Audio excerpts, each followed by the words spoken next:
তোর সাথে সাধারণ যানবাহন ও ট্রেন চলাচল ব্যবস্থাকে মহাসড়কে যুক্ত করতে চলছে দুই তীরের সংযোগ সড়ক নির্মাণ। এরই মধ্যে ৬০ ভাগের কাছাকাছি সম্পন্ন হয়েছে এই কাজ। পুরোটা শেষ হবে আগামী বছরের অক্টোবরের আগেই। নদীর গতিপথ পরিবর্তিত হয়ে যাতে সংযোগ সড়ককে ক্ষতিগ্রস্ত না করতে পারে সেজন্য মানসম্পন্ন গাইড ব্যাংক ও নদী শাসন এলাকা বাড়ানোর পক্ষে মত বিশেষজ্ঞদের। মোহাম্মদ নুরুন নবীর ধারাবাহিক রিপোর্টের আজ দেখুন তৃতীয় পর্ব।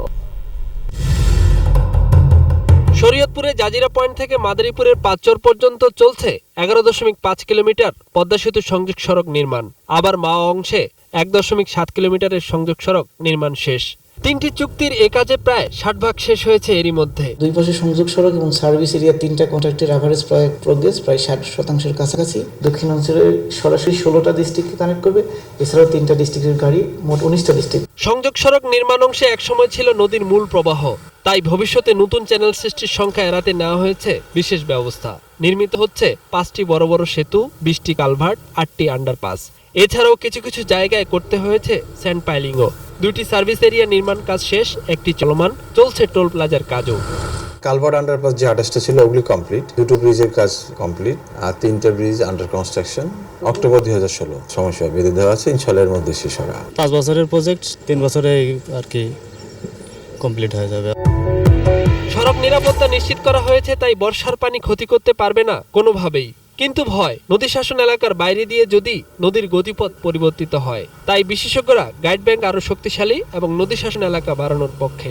নদী এদিকে চলে আসে ভেঙে কোনো কারণে, এই জন্য একটা গাইড ব্যাংক এখানে কোনো কারণে ফ্লো যদি এদিকে হয়, কোনো কারণে ভেঙে না যায়, অ্যাপ্রোচ ভেঙে গেলে তো পুরো ব্রিজে ইনএফেক্টিভ হয়ে যাবে। আশা করি যে অ্যাপ্রোচ রোড দুই দিকে এটা টিকে থাকবে। এটা আশঙ্কা হলো নদী এইদিকে যদি আসা শুরু করে এখান থেকে, তারপরে দেখা যায় যে এটা এরকম একটা গোলের মতো ভাঙ্গে, এই জায়গাটায় এমব্যানমেন্ট বলে, তাহলেও যাতে এই রাস্তাকে টাচ না করে, আর এটা ওয়ার্নিং পাওয়া যাবে। হ্যাঁ, তো সরকারের একটা পরিকল্পনা আছে, আরও অন্যান্য প্রজেক্টে এগুলোকেও হয়তো এখানে এইসব জায়গায় ওয়াটার বোর্ডও করতেছে কিছু প্রোটেকশন। এই কাজের তদারকি করছে বাংলাদেশ সেনাবাহিনীর ইঞ্জিনিয়ারিং কোরের সদস্যরা। কাজের মানের ব্যাপারে আপোষহীন অবস্থান তাদের। অ্যাপ্রোচের যত কাজ হচ্ছে সেখানে প্রতিটা ক্ষেত্রেই সব জায়গায় সেনাবাহিনীর লোক নিয়োগ আছে। ওনারা সম্পূর্ণ কোয়ালিটি সম্পন্ন কাজ দেওয়ার জন্য কন্ট্রাক্টরের কাছ থেকে সেটা বুঝে নিচ্ছে।